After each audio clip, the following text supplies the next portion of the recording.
Poland Daily Business Edition. Tonight we will look a little bit broader, not only to Poland, not only to European Union, but to the whole world and the biggest economy in the world. The United States has no government to speak of, and we will talk about that to Jerzy Bielewicz. Sir, welcome to the show. Thank you for having me. How this is possible? United States with no government? Not really. It works, but it's partial shutdown, first of all. It's because of the dispute over the border wall, the key project of Donald Trump. And I think a very important issue for the United States. But I would say that it's very, very similar to our problem in European Union. We have huge problems with migration, with terrorism, with drug trafficking here in European Union. And it's the same dispute as in Europe, so it's not world affairs, it's also European problems, controlling borders. And I'm very much aside President Donald Trump. It seems that the control of the border is very, very important. It's drug trafficking over this Mexican-US border, and it's a big, huge business. Not many people know that you can compare the size of this market, black market, to the size of a crude oil market. It's trillions of dollars. And it comes to the United States through this border, most of it. So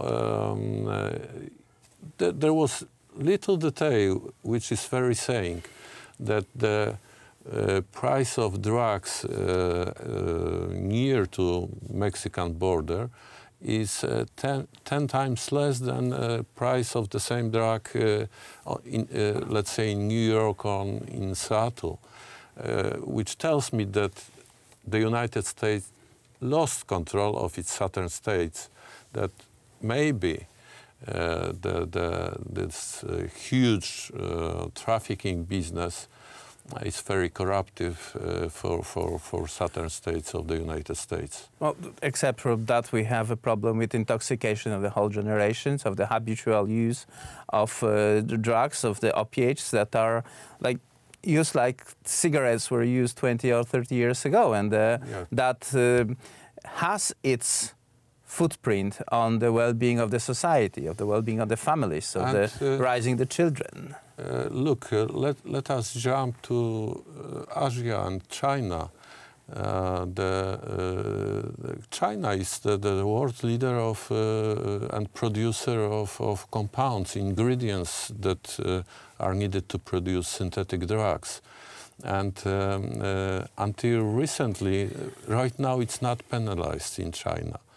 And I hear that President Trump likes Xi Jinping, that he corrects Chinese law, that it's penalized and very strictly.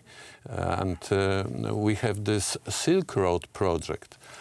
So we don't really want that this entry of Chinese products would increase the probability of drug trafficking to Poland, for example. That's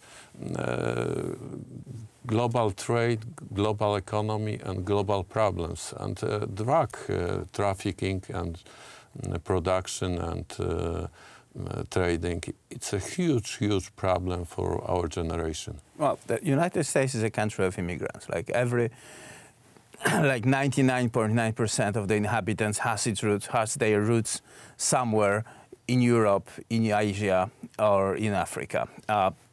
Europe is different. It's countries that don't have this.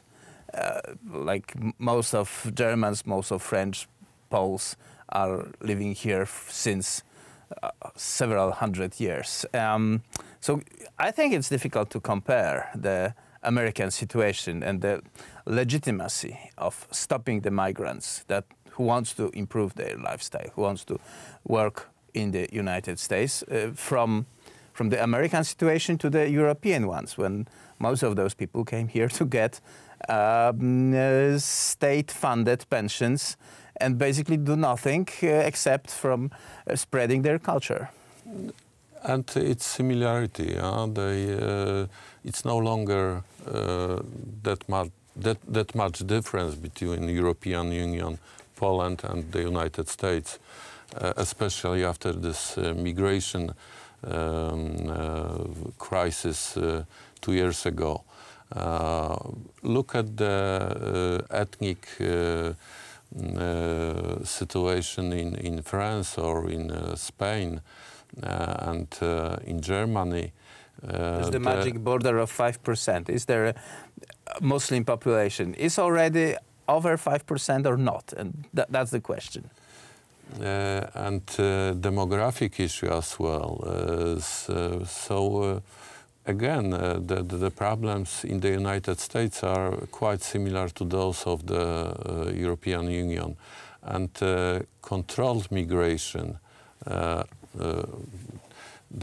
if you'd like to come to European Union, you have to apply first, not go through the illegal border and then not the board, the rubber boat, pay the money. It's lots of things here.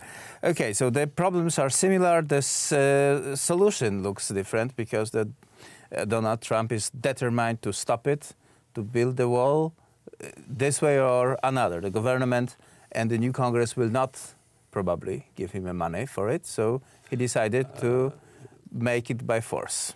Yeah, he will declare national emergency. I think he will do it because, as you said, the United States, in my opinion, needs this wall.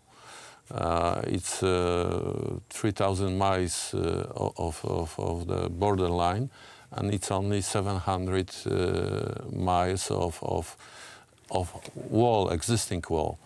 And you have to control your border, especially if it's Mexican, the U.S.-Mexico border, because of drug trafficking, human trafficking, and controlling your southern states and controlling that your citizens of the United States are in good health and feel secure in their homes.